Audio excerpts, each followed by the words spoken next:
All right, to check which apps have camera or microphone access on your Windows 11 computer, we're going to go to Settings first.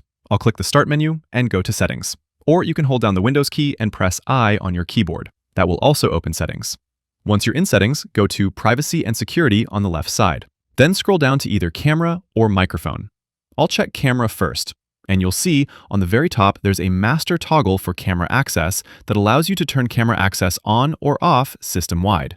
And below that, there's a section that says, Let apps access your camera. With that, you can configure access on an app-by-app basis. If you don't want a specific app accessing your camera, just toggle it off.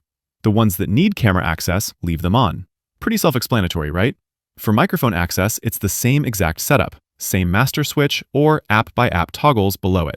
If you scroll down a bit further, there's also a section called Recent Activity. Expand that and it'll show you a list of apps that accessed your microphone or camera in the last 7 days, along with the exact times they did so. Another related thing, if you want to see who's using your microphone or camera right now in real time, you can check the taskbar. Look at the bottom right corner of your screen, and you'll see either a microphone or camera icon, if either of them is being used. Hover over it or click it, and it'll tell you exactly which app is currently accessing your camera or microphone.